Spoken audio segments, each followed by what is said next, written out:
자, 오늘 말씀은 출애굽기 12장 36절 말씀입니다. 고난에 대한 정당한 보상이라는 제목을 가지고 오늘 말씀 보도록 하겠습니다. 그림에 보듯이 이제 6월절 재앙이 본격적으로 시행되는 장면을 봅니다. 29절 보면은 밤중에 여호와께서 애굽 땅에서 모든 처음 난 것, 곧 왕이 앉은 바로의 장자로부터 옥에 갇힌 사람의 장자까지와 가축의 처음 난 것을 다 침해. 고고학적으로 스핑크스 앞에 검은 돌이 하나가 놓여져 있는데요. 그것을 꿈의 비석이라고 불러요. 그 꿈의 비석에 보면은 자기가 장자가 아닌데 자기가 파라오가 되었다라고 이야기하는데 15세기설, 주전 15세기의 출애굽에 해당하는 부분들로 우리가 모세를 추정한다면은 이때 스핑크스가 만들어진 것이 모세가 출애굽하자마자 얼마 후에 만들어진 거예요.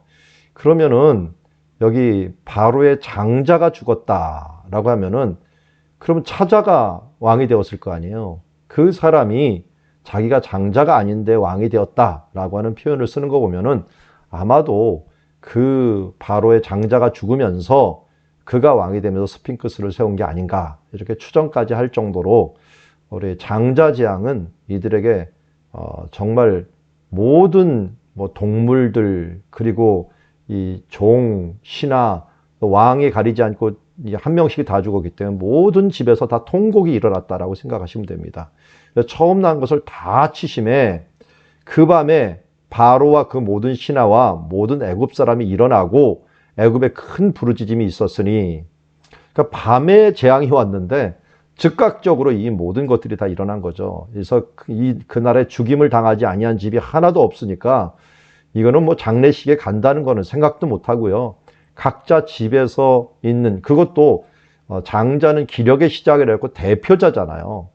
대표자를 갖다가 죽여버린 거예요. 그러니까 한마디로 이 아버지도 그렇고 모든 그 낳은 자 중에 장자가 다 죽어버린 것이라고 할 수 있죠. 그러면 지금 현재 바로는 아마 장자가 아니었을 가능성도 있네요. 자기가 안 죽었다면은. 무조건 아버지로부터 시작해서 장자 있는 사람들은 다 죽었으니까요. 그래서 이 이스라엘에서도 바로 그런 일이 있었다면 한번 생각해 보세요. 각 한 집에 다 같이 모여 있다면은 그 할아버지부터 손자까지 3대만 있다고 생각해 봅시다. 그러면은 그 중에서 장자만 치더라도 얼마나 많은 부분들이 죽임을 당하겠습니다. 그러니까 한 사람이 죽은 게 아니라 더 많은 사람이 죽었다라고 하는 것들을 알 수가 있어요.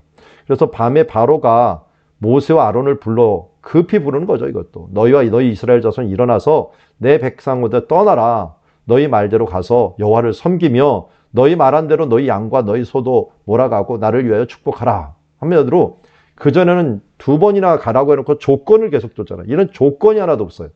조건이 무조건 가라는 거예요. 네가 원하는 대로 다 해갖고 가라. 그전에는 아이들은 남겨둬라, 또 양은 남겨둬라. 근데 이번에는 모두 데려가고 양과 소도 다 몰아가고 가서 축복하라 라고 이야기하고 있습니다. 왜냐하면 33절에 애굽 사람들이 말하기를 우리가 다 죽은 자가 되도다 하면서 그 백성을 이제는 거의 쫓아내듯이 재촉해갖고 그 땅에서 속히 내보내려 한다라고 합니다. 이것 때문에요. 34절에 보니까 왜 하나님께서 발교되지 못한 반죽에 담은 그릇을 옷에 싸갖고 어깨에 매라고 했는지를 알게 되는 거예요. 그러니까 나갈 때 이렇게 급히 나가게 될 때를 아셨던 거죠.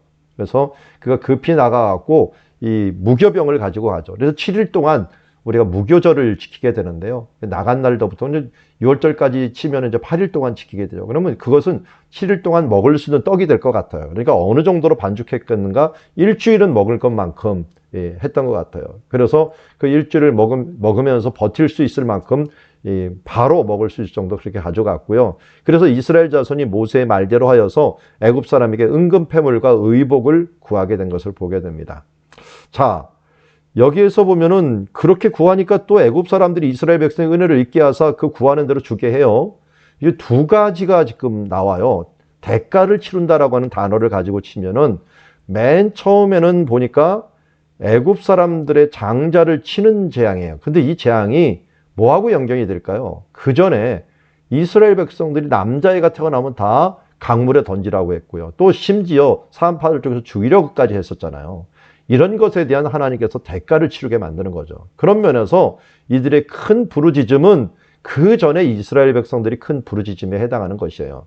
요한계시록에도 보면은 우리를 언제까지 신원하여 주시지 않으렵니까 하면서 이 제단 밑에서 부르짖는 사람들이 이 계시록 8장에서 나오는 것을 보게 되는데, 잠시만 기다리라고 했는데 바로 그것은 이미 이루어진 거예요. 잠시만 기다리지만 이렇게 애굽에 있는 재앙들, 내가 너희들의 부르짖음에 대해서 반드시 그들의 큰 부르짖음으로 그들에게 징계할 것이다. 원수 갚는 것이 누구에게 있어요? 하나님께 있는 거예요. 그러니까 하나님께 있으니까 완벽하게 이 부분들을 해 주시는 것을 보게 됩니다.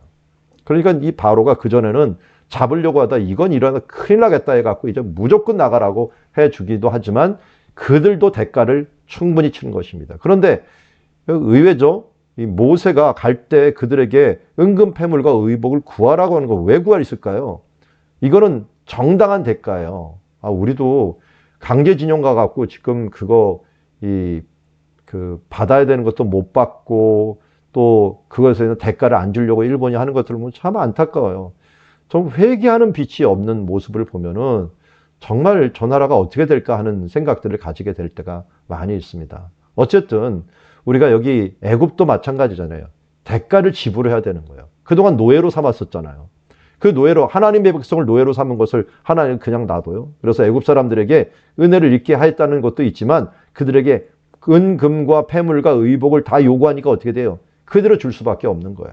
그래서 어떻게 보면 수고한 대로 하나님은 반드시 대가를 얻게 하신다 하는 부분들을 우리가 알 수가 있고요. 이것은 또 뭐가 돼요? 나중에는 은금 패물과 의복들 잘 써놓고 성막을 짓는데, 하나님의 성전을 짓는데 귀하게 쓰임을 받게 되는 것을 보게 됩니다. 아니, 광야로 나갈 때 웬 금은 패물이야? 그 40년 동안 어떻게 보면은 있는 동안 은금 패물 하나도 필요 없잖아요. 광야에서는 뭘 꾸밀 일이 있어요. 그런데 그게 뭐냐면 성막을 꾸미는데 너무나도 필요한 것들을 준비하게 한 것입니다. 그 대가를 받는 것도 있고요. 그것을 통해서 하나님께 예물을 준비하는 것도 있습니다. 그러니까 하나님께 그냥 빈손으로 가지 않고 애굽인들도 어떻게 보면은 예물을 드렸다라고도 할 수가 있습니다.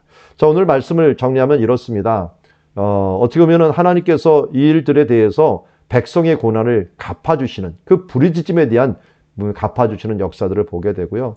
노예 생활에 대한 정당한 대가를 받았을 뿐만 아니라 이제 이것을 통해 갖고 하나님의 예물을 짓고 하나님의 나라를, 하나님의 교회를 세우는데 짓게 된다는 것을 보게 됩니다. 그래서 우리가 6월절은 정말 구원의 날이에요.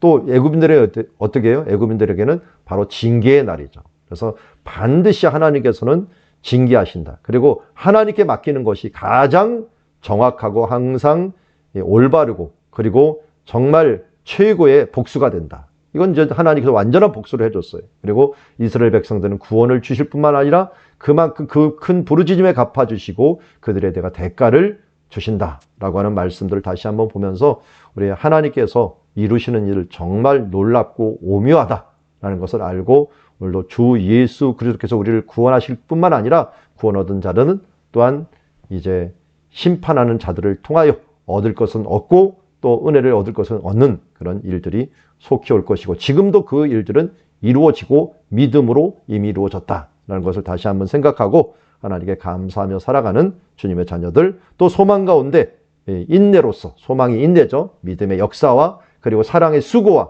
소망의 인내를 가지고 살아가는 우리 주님의 자녀들이 되기를 주의 이름으로 축원합니다.